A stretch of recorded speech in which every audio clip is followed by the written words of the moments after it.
Okay, the Trump administration may be the death of common sense. It may be the death of America as a steward of the environment.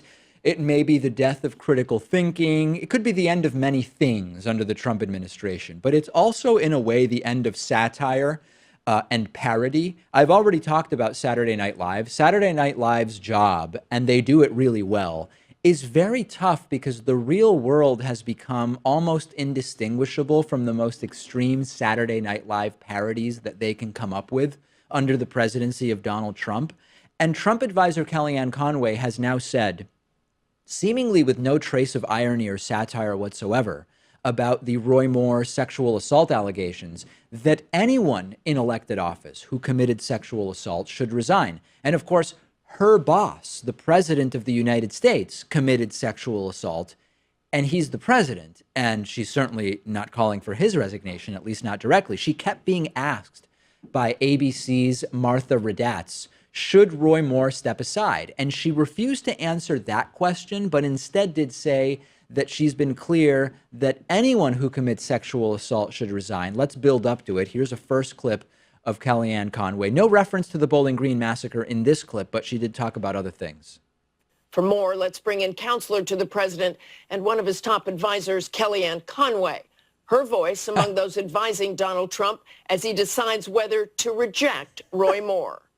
And good morning, Kellyanne. The Washington Post story is now 3 days old. You've had time to digest it, time to look through it.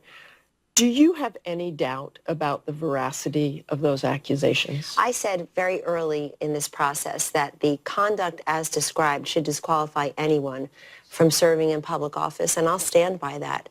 The president and others in the Republican Party have made clear that if the allegations are true, this man should step aside. But I've gone farther than that, and I've reflected something the vice president said as well, which is everybody should know that conduct is disqualifying. Right. So it's all disqualifying conduct. But what about resignations? And here's the big time one. And again, no trace of irony when Kellyanne Conway says anyone should step down. I want to be very explicit here. I denounce that conduct. And if the allegations are true, he should step aside. And if the allegations are true about a lot of people, they ought to step aside. And some of them are probably holding office right now. Let me tell you what. Well, yes, Kellyanne, many of them are holding office right now. One of them is your boss. That's really a statement from Kellyanne that will really grab you by the something and make you look really closely at it. She wants to talk about Bob Menendez, Democrat, and Bill Clinton, Democrat, right? What about Donald Trump? What about the current president who has been accused by endless women of sexual assault? And the bigger question is, why ask Kellyanne Conway anything at this point, right? She has absolutely no internal set of values beyond getting paid to parrot whatever she's told to say. If we're actually going to be serious about getting every sexual assaulter out of office, you kind of have to start at the top with Trump himself. And there's a video. You can check it out for yourself and evaluate the credibility. There's video of a woman using the name Katie J, who claims that Donald Trump tied, beat, and raped her, apparently in that order, although not necessarily. Also threatened her with murder when she was 13 years old. Don't take my word for it, right? Check out the video, which I've watched a couple of times.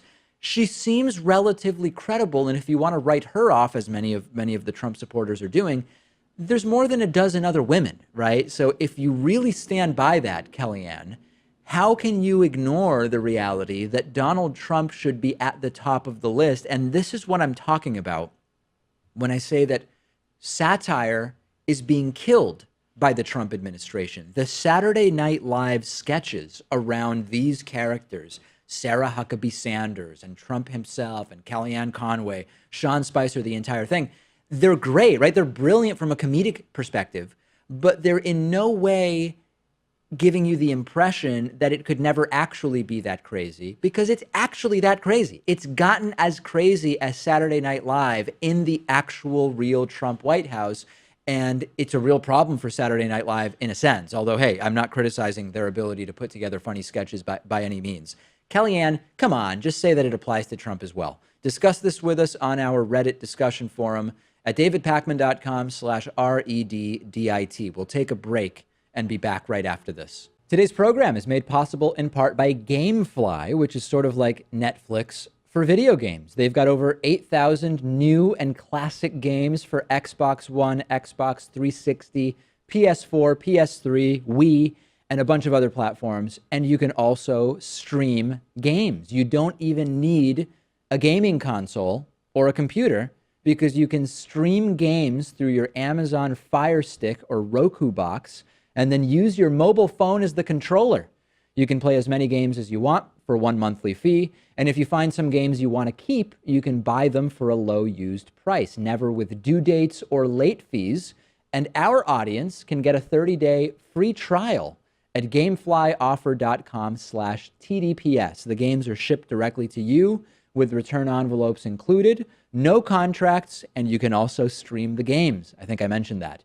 You can also rent games through the mobile app. Get a free 30-day trial for David Pakman Show viewers and listeners, and support our show at gameflyoffer.com/TDPS.